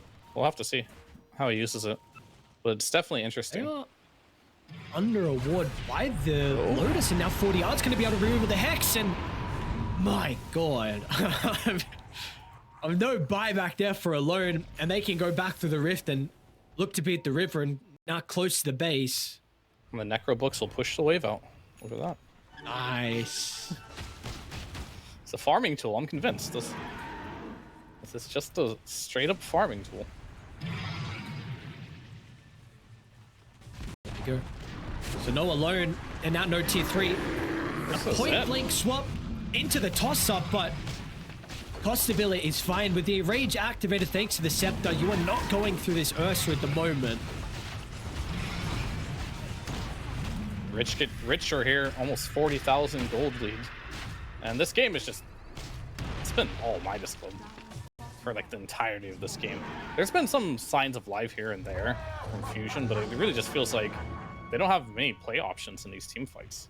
I already think their lineup is worse at team fighting, but team fighting in the double cheese Aegis, 40k net worth disadvantage, makes it even harder. And Costabile is really taking this one slow. And I don't mind it. I think these are the games that you just want to get to TI. You don't have to do things that are forced. You don't have to like put yourself in a position where you can make mistakes. And I think every Dota player at this point, at this level, is traumatized from high ground, from some game that they played probably, or they have thrown. I think every single team has thrown on the high ground at least a couple times this patch. So you got to be very cautious when approaching these high grounds. Well, Fusion, they're actually coming out. Potential last fight. They're going to take outside the base. Smoke's going to pop with an Observe Ward. CSF. Can they be able to jump 40R? Initiation from Wits. Is the burst potential going to be there? It's a pretty goddamn good vacuum as well. SF is going to start the fight. If you were ever going to win a team fight, it is now without having to worry about the mid lane or a Midas Club, but they are scrambling. Delta splitting away from multiple avenues. Costabile trying to post some heroes up. Will finally cleave down Prada. Michael is ball over to the left side. 3 heroes from Fusion clumping together, but still they've been able to isolate Ryu. Wits is going to look to enter the fight. They'll try and blow up King DR. It's not enough though. Crystal Maiden's okay, and now Costabile is locked onto his target, Alone in danger. A vacuum Hail Mary to protect the Wind Ranger, but she is gone without a buyback. Wits is still trying to play with the Spirit Breaker, but Heiko's got all the chain control they need. Crystal Maiden will not even die. 20 health. King RD will live through it all. You killed the Shadow Fiend to start, but it was just not enough. The net worth lead is too overwhelming. Yeah, it's just, as you say, too much disadvantage through items alone. It's a perfect fight. You kill the SF before he gets anything off, but you just can't deal with this bear. He's just too strong right now, and you use everything to kill SF, so there's nothing left, right? And just the raw item disadvantage you're at right now is just too much to deal with. And now you're at the very minimum gonna play against Mega Creeps here. I don't think you back up Costabile. This is a little bold. Pass back. Vacuum as well. Are you killing him though? I mean, he's still got BKB. Octarine lowers all the cooldowns. Costabile, he has spells on spells, damage on damage. Tiny's almost gone. Still no Alone. And they are okay. They Fiends gated in 40R, so Shadow Fiend is back with the artillery. And this will be a serious victory for Midas Club 2-0. That game 1 was close, but second game was not close at all. Midas Club are going to knock Fusion into the lower bracket. They cancel the GG? Oh, okay. That was a long 10 seconds there. But yeah, I mean, Midas Club is looking good. They're looking informed. They're looking really disciplined. I think that's something that I wanted to see a bit more from the other side. I wanted to see a bit more Fusion playing disciplined. It felt like